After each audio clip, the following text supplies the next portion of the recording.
സ്നേഹിത, എനിക്ക് നിന്നോട് ആജ്ഞാപിക്കാം ഒരു ആത്മീയ ശുശ്രൂഷകൻ എന്ന നിലയിൽ. പക്ഷേ ഞാൻ നിന്നോട് നീ ഇന്നലത്തെ കണ്ണുകളോടെ അവനെ കാണണ്ട. അവൻ നിനക്ക് ഇതിനു മുമ്പ് പ്രയോജനമില്ലാത്തവനായിരുന്നു. ഇതിനു മുമ്പ് അവൻ നിനക്ക് ഉപദ്രവകാരിയായിരുന്നു. ഇതിനു മുമ്പ് അവൻ നിന്റെ അടുക്കൽ നിന്ന് നിന്നെ വഞ്ചിച്ച് നിന്നെ ചതിച്ച് ഓടിപ്പോയവനായിരുന്നു. പക്ഷേ അവന്റെ വഞ്ചനയുടെ കഴിഞ്ഞ കാലത്തിനും ഞാൻ തിരിച്ചയക്കുന്ന ഈ കാലത്തിനും ഇടയിൽ ഒരു സംഭവം ഉണ്ടായി. അവൻ മാനസാന്തരപ്പെട്ടു.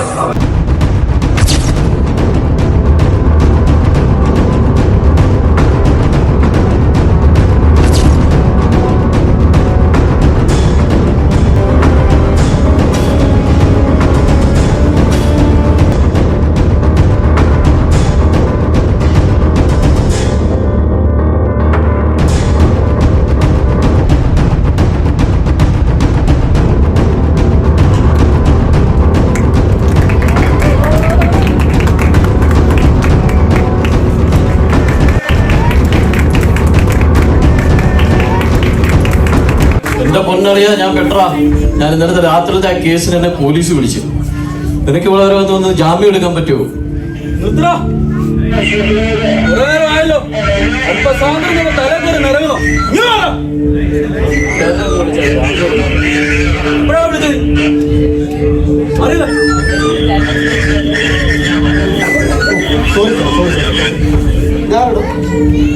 ഇന്നലെ പിടിച്ച പ്രതിയാ സാറേ. പ്രതിയാണോ? ഇങ്ങോട്ടും മാറി നിക്കടാ, മാറി നിക്കടാ. താൻ എവിടുത്തെ പോലീസുകാരനാണോ? എന്താണോ ഒരു പ്രതിയാണോ കോഴി അഴിച്ചു വിടുന്ന കഴിച്ചോണ്ടിരിക്കുന്നത്? അയ്യാ, ഇന്നലെ പോയി കിടന്ന് സുഖമായി കിടന്ന് ഉറങ്ങിയില്ലേ? ഞാനും മെസ്സേജ് സാറിനെ പിടിച്ച വലയിൽ വീണ പ്രതിയാ. എന്നിട്ട് വല്ല കിട്ടിയായിരുന്നോ പോലെ? എന്റെ പൊന്ന് മിനി സാറേ, ഒന്നും പറയണ്ട. കണ്ടില്ലേ നിനക്ക് ഒന്നുകൂടെ വേണോ? ഇങ്ങോട്ട് മാറിയിക്കടാ. അവിടെ എന്താ കേസ്? എന്തോ എസ്ഐ സാർ പറയാനുണ്ട്. ഇപ്പൊ സകല ഡീറ്റെയിൽസ് കൊടുത്തു നോക്കാം. ഇന്നലെ രാത്രി ഞങ്ങൾ പോകുന്ന വഴിക്ക് കുറച്ച് പണം ഒരു വണ്ടിയുമായി കണ്ടിട്ട് ഇവന്റെ കണ്ടിട്ട് ഇവന്റെ വണ്ടി അല്ലത്. ആ ലുക്ക് അനുസരിച്ച് അവന്റെ വണ്ടി വരാൻ ചാൻസ് ഇല്ല. അങ്ങനെ സംശയിച്ച് പിടിച്ചാണ്. ബാഗ് വല്ലതും ചെക്ക് ചെയ്തോ? ബാഗ് ഫുള്ള് ചെക്ക് ചെയ്തു. എസ്ഐ സാർ ഫുൾ ഡീറ്റെയിൽസ് എടുത്ത് നോക്കാൻ പറഞ്ഞിട്ടുണ്ട്. ഡീറ്റെയിൽസ് എല്ലാം എടുത്തായിരുന്നോ? എടുത്തോണ്ടിരിക്കുകയാണ്. ഇപ്പൊ വരുമെന്ന് പറയുന്നുണ്ട്. ഓക്കെ,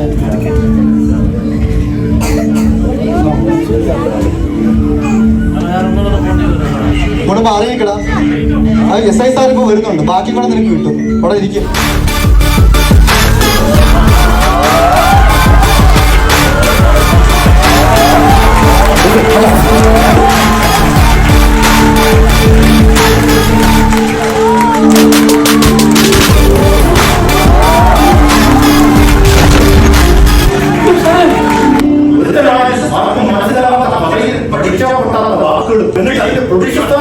പാവം മാസ്റ്റേഴ്സിനെ പറ്റിക്കും. അല്ല സാറേ, ഞാനൊന്നും ചെയ്യില്ല സാറേ. നീ പറയണേ സാറിനോട്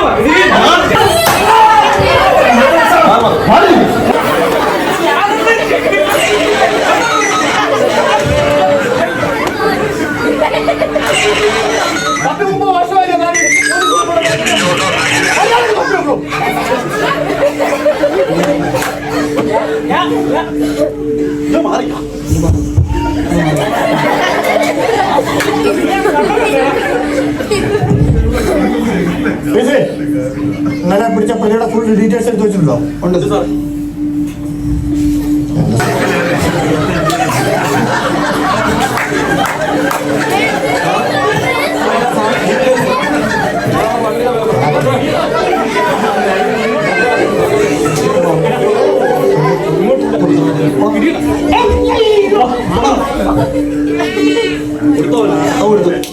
ഒരെണ്ണത്തിന് കുറവുണ്ടായിരുന്നു. ഡീറ്റെയിൽസ് എടുക്കാൻ വേണ്ടി ഫുള്ള് ഡീറ്റെയിൽസ് വന്നിട്ടില്ലല്ലോ. ഞാൻ പറഞ്ഞല്ലോ പേപ്പർ എന്റെ കറക്റ്റ് എന്റെ മേശപ്പുറത്ത് നോക്കണം. ഞാൻ പറഞ്ഞിട്ടുണ്ട്. എവിടെയാണ് എന്റെ പേപ്പർ? ഇവിടെ വേറൊരു പേപ്പർ ഉണ്ടോ? എടുത്തോണ്ട് പോകണം പേപ്പർ. ഫയൽ ഞാൻ ഇവിടെ വെച്ചായിരുന്നു സാറേ. ഞാൻ എല്ലാവരും ഹൈലൈറ്റ് ചെയ്ത് വെച്ചിട്ടുള്ള ഒരു ഫയൽ ഉണ്ട്. എങ്ങനെ എടുത്തു പെട്ടെന്ന് എടുത്തോ.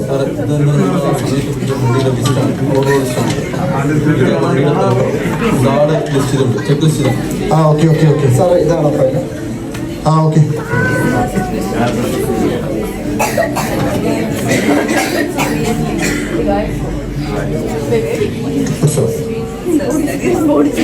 KL 25684868. നല്ല പരിചയമുള്ള നമ്പറാണല്ലോ. ഇത് നമ്മുടെ പൊയ്കലെ ആ പെന്തക്കോസ്ത് ചായൻ മാമച്ചുമ്മയുടെ വണ്ടിയുടെ നമ്പറല്ലേ? എവനെയൊക്കെ എന്നാ ചെയ്യണം? എന്താ നോക്കി ഇങ്ങോട്ട്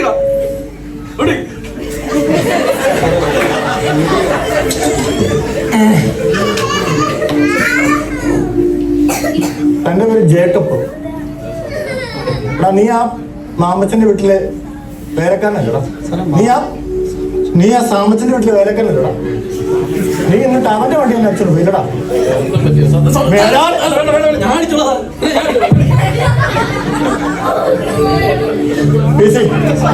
വെളിയിൽ മീഡിയക്കാരെ വെയിറ്റ് ചെയ്യുന്നുണ്ട്. ഒറ്റ ഒന്നിനകത്ത് കയറ്റിയേക്കരുത്. അതല്ലോ എന്റെ യൂട്യൂബ് ചാനലിലൂടെ വേണം എവന്റെ മുഖം മറ്റുള്ളവർ വെളിയിൽ കാണാൻ വേണ്ടി. അങ്ങനെ 10 സബ്സ്ക്രൈബേഴ്സ് കിട്ടട്ടെ. താന് എന്റെ യൂട്യൂബ് സബ്സ്ക്രൈബ് ചെയ്താലോ? താനോടോ? ഞാനും ചെയ്തിട്ടുണ്ട്, വൈഫും ചെയ്തിട്ടുണ്ട്. ഞങ്ങൾ ബെല്ലൈക്കൻ പിടിക്കാറുണ്ട്.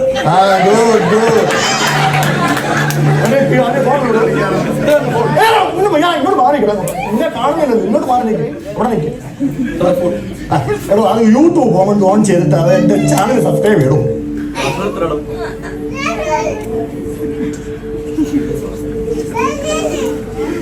ഫോൺ അവിടെ വെച്ചോ.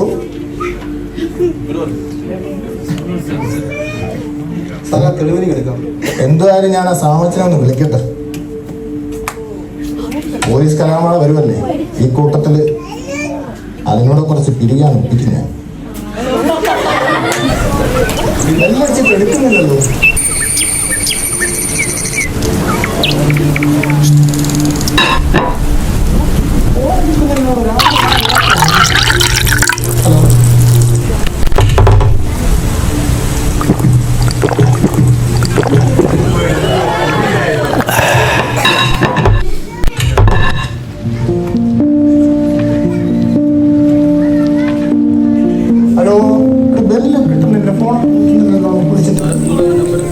സമയം 7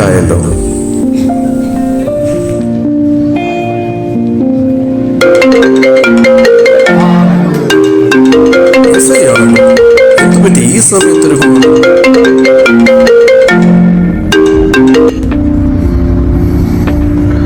ഹലോ SI സാറേ, എന്തുപറ്റി? പതിവില്ലാതെ രാവിലെ ഒരു കോൾ, നമ്പർ മാറിപ്പോയതാണോ? സാറേ സമയം 7 ഞാൻ സാറിൻ്റെ ഒരു കോൾ ഇങ്ങോട്ടാണ് പ്രതീക്ഷിച്ചത്. TV-യിൽ ഫ്ലാഷ് ന്യൂസ് വരുന്നതിന് മുന്നേ അങ്ങോട്ടങ്ങ് വിളിച്ചതാ. സാറേ നമുക്ക് നാട്ടിലെ പ്രമാണിമാരുടെ കാര്യമാകുമ്പോൾ ഇത്തിരി ജാഗ്രത കൂടുതലാണേ. ഓ പ്രമാണം തോന്നുന്നില്ല രാജേന്ദ്ര. ഈ ചെറിയ സൗകര്യങ്ങളും ചുറ്റുപാടുകളും ഒക്കെ ദൈവത്തിന്റെ ദാനമെന്നല്ലാതെ എന്താ പറയുക? പിന്നെ ഇന്ന് സാറ്റർഡേ അല്ലേ, അല്പം ലേറ്റ് ആണ്. സാറ്റർഡേ സൺഡേ ഒരു ബിസിനസ് ഇറങ്ങി ഞാൻ എടുക്കാറില്ല. അതുകൊണ്ട് എന്താ വിളിച്ചത്? എന്ത് ഫ്ലാഷ് ന്യൂസിന്റെ കാര്യം? അത് പിന്നെ ഇലക്ഷനൊക്കെ അല്ലേ സാറേ, അതുമായി ബന്ധപ്പെട്ട് ഹൈവേ പെട്രോളിംഗ് ഒക്കെ ഒന്ന് ശക്തമാക്കിയിട്ടുണ്ട്. ഇന്നലെ രാത്രി 3 മണിക്ക് ചെക്കിങ്ങിനിടയിൽ ഒരു ലക്ഷറി വണ്ടി ബാരിക്കേഡും തകർത്തങ്ങ് പോയി. സംശയം തോന്നി വണ്ടി ട്രേസ് ചെയ്ത് പിടിച്ച് ചെക്ക് ചെയ്തപ്പോൾ അതിലൊരു ബാഗും അതിൽ കുറച്ചധികം പണവും. വണ്ടി നമ്പർ ചെക്ക് ചെയ്തപ്പോൾ സാറിന്റെ വണ്ടിയാണ്. വണ്ടി നമ്പർ 684868. അതെ അതെ, അത് എന്റെ വണ്ടിയാണല്ലോ. എന്തു പറ്റി? വണ്ടി പോർച്ചിലുണ്ടാകുമല്ലോ. ആ സാറേ, എന്നാ അതിപ്പോ പോർച്ചിലല്ല, നമ്മുടെ സ്റ്റേഷനിലുണ്ട്. എന്റെ ദൈവമേ, ഈ കബോർഡ് മണി സേഫ് ആരാ തുറന്നത്? എന്റെ വണ്ടി.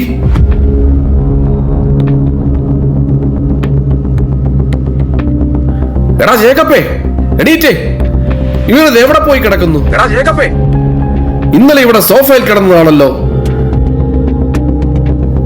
ചാവി എവിടെ? ഇവിടെയാണല്ലോ വെച്ചത്. എന്നാലും അവനത് എവിടെ പോയി? ഇന്നലെ അവൻ മാത്രമേ എന്റെ കൂടെ ഇവിടെ ഉണ്ടായിരുന്നുള്ളൂ. വണ്ടിയുടെ ചാവിയും കാണുന്നില്ലല്ലോ.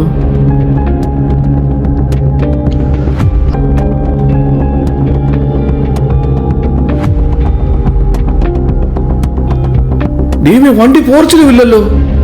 എന്റെ ദൈവമേ. സാറിന്റെ വണ്ടിയും പണവും പിന്നെ സാറിന്റെ വിശ്വസ്തനായ ആ ജേക്കബും എന്റെ കസ്റ്റഡിയിൽ തന്നെയുണ്ട്. എന്തായാലും ഒരു കാര്യം ചെയ്യാം, കേസെടുത്ത് FIR തയ്യാറാക്കാൻ ഞാനൊരു SHO അങ്ങോട്ട് വിടാം. എന്റെ ദൈവമേ, ഞാൻ എന്തായി കേൾക്കുന്നത്? എന്നാലും ജേക്കബ് അവനിങ്ങനെ ചെയ്യുമെന്ന് ഞാൻ വിശ്വസിക്കാൻ കഴിയുന്നില്ല. ഇന്നലത്തെ മീറ്റിംഗില് പ്രവാചകൻ അവനെ പറ്റി എന്തൊക്കെയാ പ്രവചിച്ചു പറഞ്ഞത്? വിശ്വസ്തനായ ദാസൻ, ദൈവത്തിന്റെ ഉത്തമ പോരാളി. അന്നേ ആ പോളുപദേശം പറഞ്ഞത് ഇത്തരം വചനവിരുദ്ധരായ കള്ളപ്രവാചകന്മാരെ ഒന്നും വീട്ടിൽ കയറ്റരുത്. അതെങ്ങനെ? ഇന്നത്തെ കാലത്ത് സൂപ്പി പ്രവചനമല്ലേ ഉള്ളൂ. ഹലോ, എന്താ ഈ പറയുന്നത്? കൺട്രോൾ പോയോ? എന്നോട് തന്നെയാണോ? സോറി, അത് രാജേന്ദ്രന് മനസ്സിലാവില്ല. എന്തിനു ഏതും ഞങ്ങൾ ബന്ധുക്കൂസാണ് ഒരു ഭാഷയാണ്. എന്നാലും കേസൊന്നും എടുക്കണ്ട. വണ്ടിയും പണവും സേഫ് ആണല്ലോ. ദൈവത്തിന് നന്ദി. വെറുതെ നാട്ടുകാരുടെ മുന്നിൽ അതൊന്ന് പഠിപ്പിക്കും. ഇവനെയൊക്കെ അങ്ങനെ വെറുതെ വിടണോ സാമച്ച? ഏലിൽ കിടന്ന് കുറച്ച് ഉണ്ട തിന്നാൽ ഇവനൊക്കെ നന്നാവും. അവന്റെ നിപ്പ് കണ്ടില്ലേ? അവന്റെ കൊന്നമ്പളൊക്കെ ഒന്ന് കൂട്ടിക്കണം. എന്തായാലും ഇന്ന് ഇവരുടെ കിടക്കട്ടെ. വണ്ടി ഞാൻ രാവിലെ അങ്ങ് എത്തിക്കാം. എന്തുണ്ട ഇപ്പോൾ ബിരിയാണി കൊടുത്തല്ലേ ഇവന്മാരെയൊക്കെ നിങ്ങൾ തീറ്റിപ്പോറ്റുന്നത്. എന്തായാലും അത് വേണ്ട. ക്യാഷ് ഉൾപ്പെടെ വണ്ടി അവനെ കൊണ്ട് ഇവിടെ തിരിച്ചടിപ്പിക്കണം. എനിക്ക് അവനെ വിശാലമായിട്ടൊന്ന് കാണണം. ഉണ്ട ചോറിന് നന്ദി കാണിക്കാത്ത. എന്തായാലും സ്ട്രെസ് എടുത്ത് BP ഒന്നും കൂട്ടണ്ട. അവൻ ഇന്നിവിടെ ലോക്കപ്പിൽ കിടക്കട്ടെ. ബാക്കിയൊക്കെ നമുക്ക് നേരിൽ കണ്ട് സെറ്റിലാക്കാം. ആ ശരി ശരി, എന്നാൽ പിന്നെ അങ്ങനെ ആവട്ടെ. ഇന്നത്തെ ഉറക്കവും ഇനി വേലയ്ക്കെന്ന് പറഞ്ഞ് ഇവന്മാരെ പോലെയുള്ളവരെ എങ്ങനെ വിശ്വസിച്ച് നമ്മുടെ കൂടെ നിർത്തും? ദൈവമേ. ഇവന്റെ പരിപ്പളക്കര് ഇന്നത്തെ ഇവന് മോഷ്ടിക്കാൻ വേണ്ട കഴിവ് വന്നേക്കരുത്. അങ്ങോട്ട് മാറി നിൽക്കണം. അങ്ങോട്ട് മാറി നിൽക്കണം. എന്റെ പരിപാടികൾ എന്റെ ഇന്നത്തെ തീർത്തണം. എന്റെ പരിപാടികൾ അങ്ങോട്ട് മാറിയിരിക്കും. അങ്ങോട്ട് മാറിയിരിക്കും. ചില അവിടെ ഇരിക്കും. ആ കസാര എടുത്തിരിക്കടാ. ഇതാണ്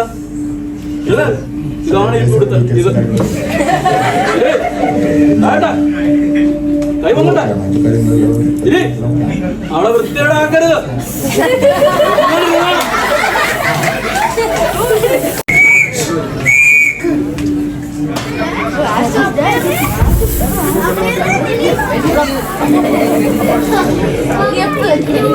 വണ്ടി വഴിയിൽ മാറ്റി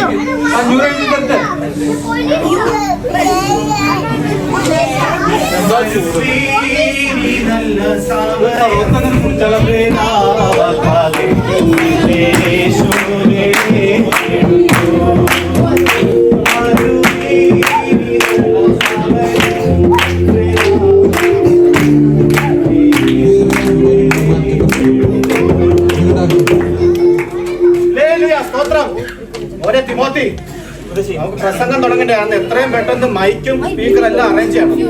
ഓക്കെ, ഇന്നൊരു ആത്മാവിനെങ്കിലും ദൈവത്തിന് വേണ്ടി നമുക്ക് നേടണം. ഞാൻ ഉപദേശം ഒന്ന് പ്രാർത്ഥിച്ചിട്ട് വരാം.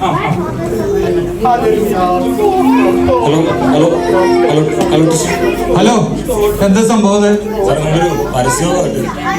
റോഡിലാണോ പെർമിഷൻ ഒന്നും എനിക്ക് കാണണ്ട. ഇത് റോഡാണ്. വല്ല വണ്ടി വന്ന് കയറി കഴിഞ്ഞാൽ ഞാനാണ് സമാധാനം പറയേണ്ടത്. ഒതുക്കി ഇറക്കി വെക്കൂ. മെയിൻ റോഡിൽ നിന്ന് കുറച്ച് ഇറക്കി വെക്കൂ. സാറ് പറഞ്ഞ കേൾക്കണം, നമുക്ക് ആർക്കും ഒരു ശല്യം ഉണ്ടാക്കാതെ ഒരു സൈഡിൽ നിന്ന് എല്ലാം ചെയ്യണം. ഒരു ശല്യം ഉണ്ടാക്കാം. Hello hello tension, hello hello hello.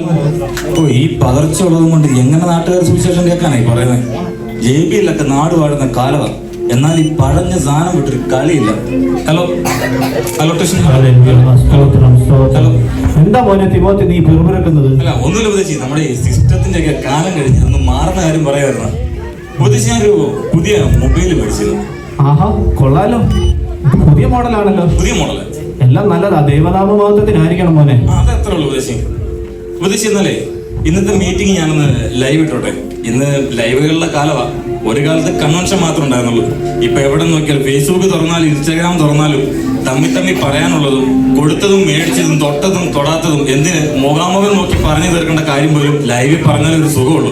അല്ല, ഇപ്പത്തെ ട്രെൻഡും അതാണ്. എന്നാ പിന്നെ ഞാനും കൊടുത്തോട്ടില്ല ലൈവ്. നമ്മളിതൊക്കെ ചെയ്യുന്നത് 4 പേർ അറിയട്ടെ ഉപദേശി. മോനെ തിമോത്തി, ഇപ്പൊ പ്രസംഗങ്ങൾ വരെ ഡിജിറ്റൽ ബൈബിളാണ് ഉപയോഗിക്കുന്നത്.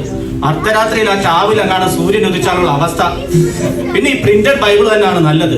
ഈ കറുത്ത പുസ്തകം നെഞ്ചോട് ചേർത്ത് വെച്ച് നടക്കുന്ന ഒരു വികാരം, അതൊന്ന് വേറെ തന്നെയാണ്.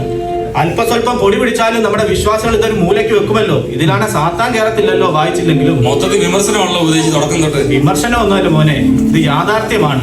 ഇപ്പൊ സൺഡേ ആരാധന കഴിഞ്ഞ് കഴിഞ്ഞാൽ ആൾക്കാർ ഇതുകൊണ്ട് മൂലയ്ക്ക് വെക്കും. പിന്നെ ഉപയോഗിക്കുന്നത് താക്കോൽ വെക്കാനും വണ്ടികളുടെ താക്കോൽ വെക്കാനുള്ള മറ്റു ആവശ്യത്തിനാണ് ഇത് ഉപയോഗിക്കുന്നത്. പിന്നെ അതല്ല, മറ്റു ചിലരാണെങ്കിൽ ക്യാഷും ഡോക്യുമെന്റ്സും ഒക്കെ വെക്കാനുള്ള ഒരു സാധനമായിട്ടാണ് ഇതിനെ ഇപ്പൊ കാണുന്നത്. അത് ശരി, അത് ഞാനും കണ്ടിട്ടുണ്ട്. പലപ്പോഴും ഞാനത് കണ്ടിട്ടുണ്ട്. പിന്നെ അത് മാത്രമോ, ഇപ്പോഴാണ് വീടുകളിൽ കുടുംബ പ്രാർത്ഥന പോലും ഇല്ല. ഇപ്പൊ ബൈബിൾ എടുക്കേണ്ട ആവശ്യം വരുന്നില്ലല്ലോ. ഇപ്പൊ എല്ലാം ഫേസ്ബുക്ക്, യൂട്യൂബ് ലൈവ് അല്ലേ. ലൈവ് ഇട്ട് പിരിവ് നടത്തുന്ന ഒരു കാലം. എന്താ പറയാ, കർത്താവിന്റെ വരവ് അടുത്ത്. അല്ലാതെ എന്താ പറയുക ഇതിനൊക്കെ? ഉപദേശി പറഞ്ഞതിൽ കാര്യമില്ലാതില്ല.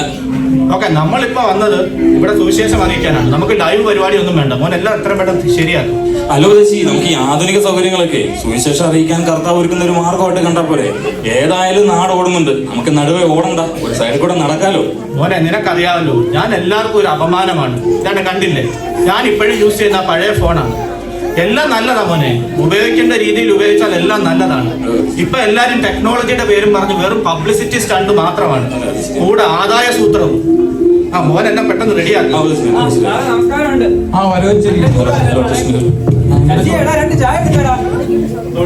ഉപദേശം ഇറങ്ങിയിട്ടുണ്ടല്ലോ. ഇങ്ങനെ വേറെ പണിയൊന്നുമില്ലേ മനുഷ്യനെ മാനം കെടുത്താൻ വേണ്ടി? ആവശ്യത്തിന് ശബ്ദമുണ്ട്. നല്ല ക്രിസ്ത്യാനികൾ കൂടി നാണയങ്ങൾ ഉണ്ടാക്കാൻ വേണ്ടി കുറെ ഉപദേശക്കാർ ഇറങ്ങിക്കോളും. ശരിയാ, ഒരു ഹാൻഡ് മൈക്കും ബോക്സും ഉണ്ടെങ്കിൽ വെള്ള ഉടുപ്പുകൊണ്ട് ഉടായ്പുമായിട്ട് ദൈവത്തിന്റെ പേരും പറഞ്ഞ് ഇറങ്ങിക്കോളും. ഇവിടെ വേറെ ദൈവങ്ങളൊന്നും ഇല്ലാത്ത പോലെ ഉമ്മാന്റെ ഭാവം. ഭരണം മാറിയെന്ന് അറിയില്ല. ഇപ്പൊ ഈ സാധനം കുട്ടിക്കൊണ്ട് നടക്കാനൊന്നും പറ്റത്തില്ല. ഇനി ഇന്നലെ ആ പിള്ളേരെ ഒന്ന് വാണി കൊടുത്തിട്ട് പോയതാണ്. ഇനി ഇത് എന്തൊക്കെ നടക്കാൻ പോകും ദൈവത്തിന് മാത്രമേ അറിയാവുള്ളൂ. ഇന്നിവിടെ വല്ലതും നടക്കും. എടാ ശശിയെ, നീ എക്സ്ട്രാ നാരങ്ങ സോഡയൊക്കെ കല്ല് വെച്ചോ കേട്ടോ.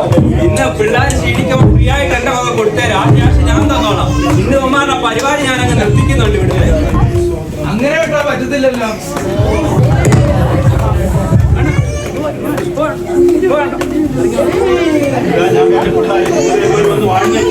ആണോ? പിന്നെ അതൊന്നും ചെയ്യേണ്ട കാര്യമില്ല. അവരെന്തെങ്കിലും ചെയ്തിട്ട് പോയിക്കോട്ടെ. നമ്മളത് കണ്ടെടുത്തിരുന്നാൽ മതി. അവര് പറയുന്നതിൽ കാര്യമുണ്ട് ആൽബിയെ. ഇന്ന് ഇവന്മാരുടെ ഈ പ്രസംഗം നാളെ നമ്മുടെ വീട്ടുപടിക്കലും വീട്ടുമുറ്റത്തും ആവും. ഇവന്മാരുടെ തീരുമാന പ്രസംഗം കേൾക്കേണ്ട ആവശ്യമൊന്നും നമുക്കില്ല. അതൊക്കെ ശരിയാ. ഇത് ഞങ്ങൾക്ക് നാണക്കേടാ. പക്ഷേ ഈ രക്തത്തിൽ എനിക്ക് പങ്കില്ല. ഞാൻ ഇതിനകത്തൊന്നും വരുന്നില്ല. നിങ്ങൾ ഇവിടെ എന്തെങ്കിലും കാട്ടിക്കൂട്ട്. മോനെ തിമോത്തി, നമുക്ക് തുടങ്ങിയാലോ? ഹല്ലേലൂയ, സ്തോത്രം സ്തോത്രം സ്തോത്രം സ്തോത്രം. കാലം തികഞ്ഞു, ദൈവരാജ്യം സമീപിച്ചിരിക്കാൻ മാനസാന്തരപ്പെട്ട് സുവിശേഷത്തിൽ വിശ്വസിപ്പീൻ. ഹല്ലേലൂയ.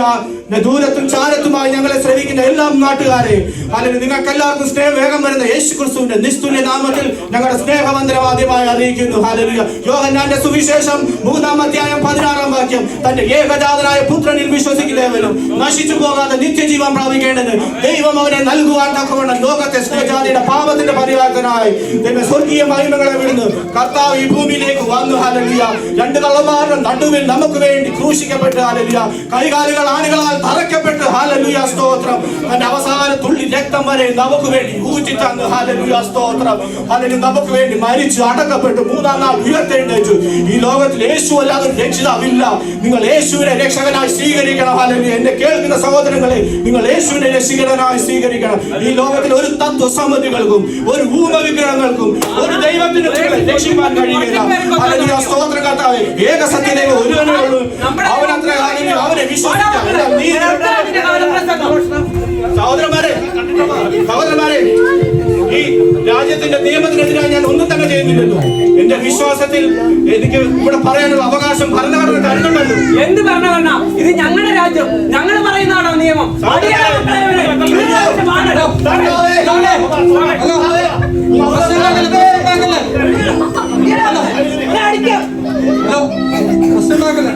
ഹലോ ഹലോ, പെട്ടെന്ന് ജംഗ്ഷൻ വരെ വരണം.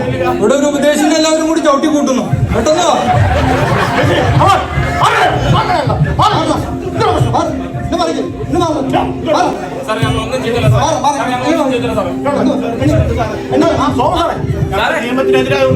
ഇവന്മാരോട് പല പ്രാവശ്യം ഞങ്ങൾ വാണിംഗ് കൊടുത്ത ഈ പരിപാടി ഇവിടെ നടക്കുകയല്ലോ വീണ്ടും വീണ്ടും വന്നുകൊണ്ടിരിക്കും.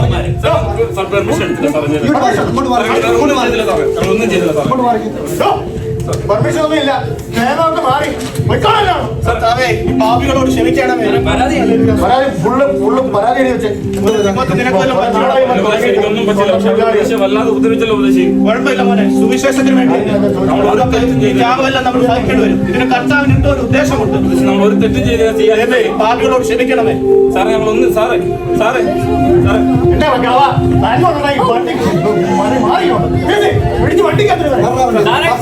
ജാമ്യമില്ലാത്ത വകുപ്പ് നോക്കി കേസെടുക്കണം. അതൊക്കെ ഞാൻ ഏറ്റു. അതിന്റെ കാര്യം ഞാൻ ഏറ്റു. രണ്ടിനെ പിടിച്ച് വണ്ടിക്കകത്ത് എല്ലായിടത്തുണ്ട് വീഡിയോ. ഞാൻ അയച്ചുതരാം. Okay sir. ഓക്കെ വേണം മക്കളെ, അവന്മാർക്കുള്ള പണി ഞാൻ കൊടുത്തോളാം. ഇനി അവന്മാർ പുറല്ലോ കാണുമല്ല, അവന്മാരുടെ ഒരു ബന്ധോ ദൈവം. സാറ് വിഷമിക്കണ്ട സാറേ, ഇവന്മാരെ കാര്യം ഞാനേ. ആ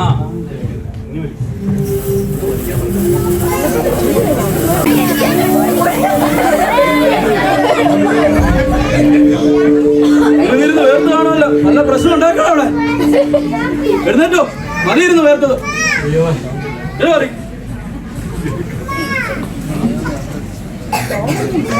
നമ്മുടെ SI സാറാണല്ലോ കേസിന്റെ ചാകരയാണെന്ന് തോന്നല്ലോ. കുറെ ആൾക്കാരും ഉണ്ടല്ലോ കൂടെ. ഉപദേശിയല്ലേ അവര്? പിടിച്ചോളൂ.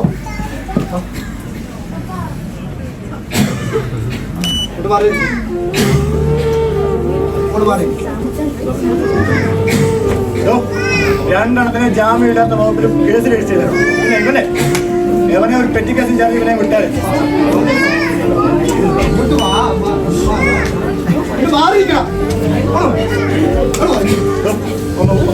ഉപദേശി എന്താ ഇവിടെ? ഞാൻ കവലയിൽ പ്രസംഗിച്ചുകൊണ്ടിരുന്നപ്പോൾ ഒരു കൂട്ടം സുവിശേഷ വിരോധികൾ ആക്രമിച്ച് എന്നെ പോലീസിൽ ഏൽപ്പിച്ചത്. രാജ്യത്തെ നിയമം മാറിയെന്നും മതസ്വാതന്ത്ര്യമൊക്കെ ഇല്ലാതായി പോയി. ജാമ്യം കിട്ടാത്ത കേസാണെന്നാ പറയുന്നത്. എന്നാലും ഉപദേശി അവർ വല്ലാതെ ഉപദ്രവിച്ചിട്ടുണ്ടല്ലോ. കർത്താവിന്റെ വരവ് അടുത്തു കുഞ്ഞെ, അല്ലാതെ എന്താ പറയുക. നിന്നെ നല്ല പരിചയമുണ്ടല്ലോ. നീ നമ്മുടെ സാമച്ചായന്റെ വീട്ടിൽ ജോലിക്ക് നിന്നിരുന്ന ജേക്കബ് അല്ലേ? നീ എന്താ ഇവിടെ? അത് ഞാൻ പറയാം ഉപദേശിയുടെ ദേഹം മുഴുവൻ മുറിവായല്ലോ. ഞാനിതൊന്ന് തുടച്ചു തരാം. മോനെ ജേക്കബേ, നീ എന്താ ഇവിടെ? ഉപദേശി, ഞാൻ ചെയ്യാൻ പാടില്ലാത്ത വലിയൊരു തെറ്റ് ചെയ്തു. ഞാൻ എൻ്റെ അത്യാർത്തിയിൽ മുതലാളിയുടെ വാഹനവും കുറച്ച് കാശും കൊണ്ട് രക്ഷപ്പെടാൻ ശ്രമിച്ചു. പക്ഷേ പിടിക്കപ്പെട്ടു. മകനെ, നീ വലിയ പാപമാണ് ചെയ്തത്. നിന്റെ ഉള്ളിൽ സാത്താൻ കയറിയത് മൂലമാണ് ഇതൊക്കെ സംഭവിച്ചത്. ഉപദേശി, എനിക്കിപ്പോൾ വലിയ പശ്ചാത്താപമുണ്ട്. നീ നിന്റെ ഹൃദയത്തിൽ നിന്നാണ് ഇത് പറയുന്നതെങ്കിൽ നിനക്ക് ഈ പാപത്തിൽ നിന്ന് മോചനമുണ്ട്. കാൽവറിയിൽ കർത്താവ് മരിക്കുന്നതിന് തൊട്ടു മുൻപ് ഒരു കള്ളനെ അവന്റെ ഒരു പശ്ചാത്താപ വാക്കിൽ പറുദീസ കൊടുത്ത ക്രിസ്തുവാണ് നമ്മുടെ ദൈവം. എനിക്ക് പാവമോചനം ലഭിക്കുമോ ഉപദേശി? മകനെ ജേക്കബേ, ഇതാകുന്നു സുപ്രസാദകാലം, ഇതാകുന്നു രക്ഷാ ദിവസം. നിന്റെ തെറ്റുകൾ പൂർണ്ണമായി ഏറ്റുപറഞ്ഞ് കർത്താവിന്റെ സന്നിധിയിൽ നീ നിന്നെ തന്നെ ഏൽപ്പിച്ചാൽ നീ രക്ഷിക്കപ്പെടും. ഞാൻ ഈ ആക്രമണത്തിൽ അകപ്പെട്ട് ഇവിടെ എത്തിയതിന്റെ ദൈവിക ഉദ്ദേശം നിനക്കിപ്പോൾ മനസ്സിലായില്ലേ? അതെ ഉപദേശി, ഞാനൊരു കുറ്റം ചെയ്തിട്ടാണ് ഈ ലോകകപ്പിലെത്തിയത്. എന്നാൽ ഒരു കുറ്റവും ചെയ്യാത്ത ഉപദേശി എനിക്ക് രക്ഷകനായ ക്രിസ്തുവിനെ പറ്റി പറഞ്ഞു തരാൻ ഈ ഉപദ്രവം എല്ലാം സഹിച്ച് ഇവിടെ എൻ്റെ അടുക്കൽ ദൈവം എത്തിച്ചു. ഞാനൊരു പാപിയാണെന്ന് ഇപ്പോൾ തിരിച്ചറിയുന്നു. എൻ്റെ പാപത്തിന് മോചനമുണ്ടോ? ഒരു മോഷ്ടാവായ എന്നെ ഇനി എൻ്റെ യജമാനനെ സ്വീകരിക്കാൻ കഴിയുമോ? തീർച്ചയായും മകനെ, നിന്റെ സകല പാപവും ക്ഷമിച്ച് നിന്നെ ദൈവമകനാക്കി തീർക്കുവാൻ ദൈവത്തിന് കഴിയും. പിന്നെ സാമിന്റെ കാര്യം, അത് ഞാൻ നോക്കിക്കൊള്ളാം. അവന്റെ ഹൃദയത്തോട് ദൈവം ഇടപെടും. മകനെ, സമാധാനത്തോടിരിക്കുക. സാറന്മാരെ, ഒരു പേപ്പറും പേന എടുത്തു തരാമോ? അവർക്കൊരു പേപ്പറും പേനയും കൊടുത്തരേ.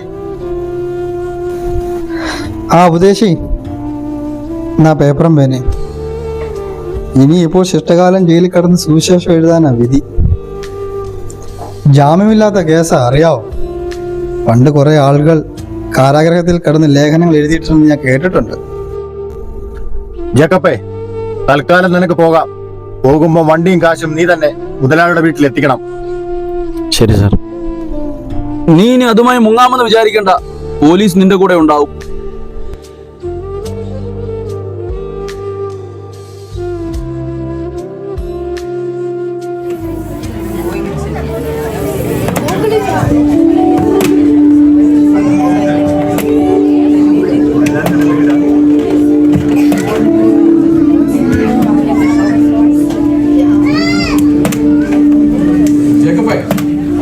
ദ്രോഹി, നീ എന്നോട് ഇത് ചെയ്തോടാ? എന്നോട് നിന്ന് കയ്യബദ്ധം പറ്റി. എന്നാലും നിനക്ക് എങ്ങനെ ചെയ്യാൻ തോന്നിയടാ ഇത്? ഞാൻ നിന്നെ ഒരു ദാസനായിട്ടല്ലോ കരുതിയത്. എന്റെ ഒരു കൂട്ട സഹോദരനായിട്ടല്ലേ ഞാൻ നിന്നെ കരുതിയത് പോലെ. വേണ്ട, എനിക്ക് നിന്നോട് ദേഷ്യമാണ്. ഞാൻ നിന്നിൽ നിന്ന് ഒരിക്കലും ഇത് പ്രതീക്ഷിച്ചതല്ല.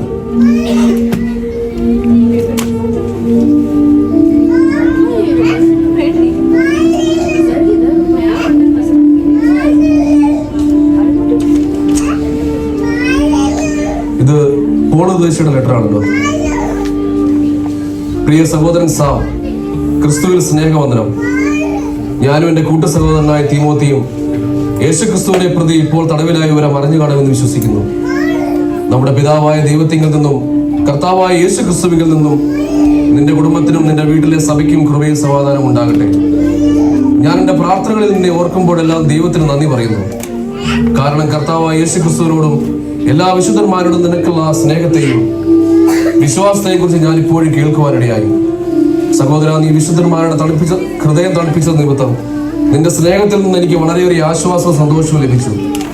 ഉചിതമായത് ചെയ്യുവാൻ നിന്നോട് ആജ്ഞാപിക്കാനുള്ള അവകാശം ക്രിസ്തുവിൽ എനിക്കുണ്ടെങ്കിലും സ്നേഹമല്ലോ നിന്നോട് അപേക്ഷിക്കാനാണ് ഞാൻ ആഗ്രഹിക്കുന്നത്. ഇപ്പോൾ ഞാൻ വൃദ്ധനും യേശു ക്രിസ്തുവിനെ പ്രതി തടവുകാരനുമാണ്.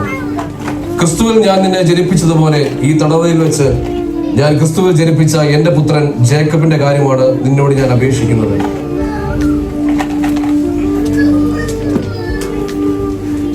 അവൻ നിന്നോട് ചെയ്തതെല്ലാം ഞാൻ മനസ്സിലാക്കിയിരിക്കുന്നു. അവൻ നിനക്ക് പ്രയോജനരഹിതനായി തീർന്നു. ഇപ്പോഴാകട്ടെ അവൻ നിനക്കും എനിക്കും പ്രയോജനമുള്ളവനായി മാറി എന്ന വിവരം സന്തോഷത്തോടെ അറിയിക്കട്ടെ. അവനെ നിന്റെ അടുത്തേക്ക് തന്നെ ഞാൻ തിരിച്ചയക്കുന്നു. സുവിശേഷത്തെ പ്രതിയുള്ള എന്റെ ഈ ജയിൽവാസത്തിൽ എന്നെ അവൻ ശുശ്രൂഷിക്കുവാനിടയായി.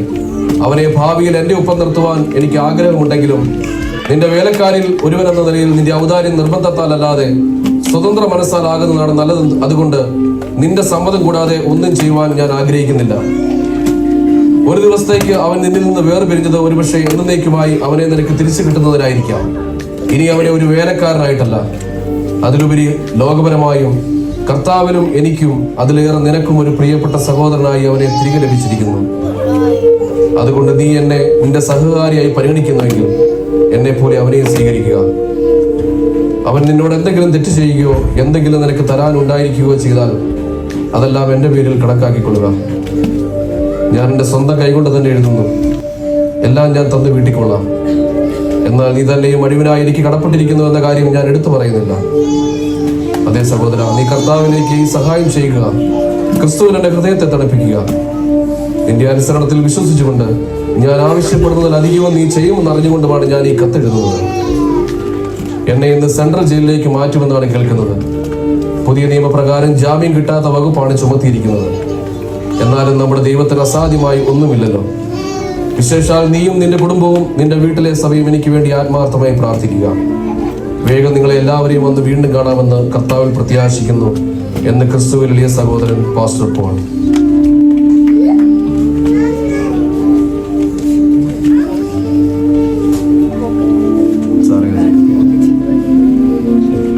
ആർക്കായാലും ഒരു തെറ്റ്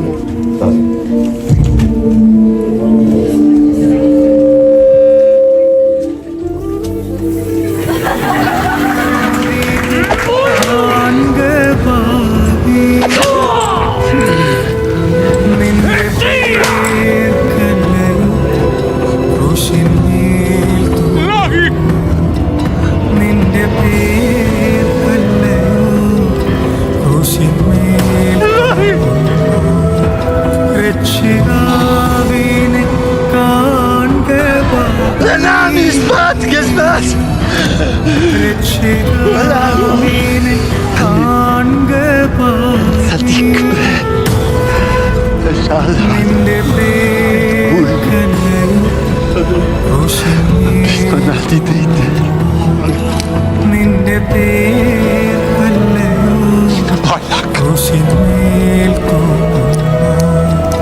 രക്ഷിതാവിനെ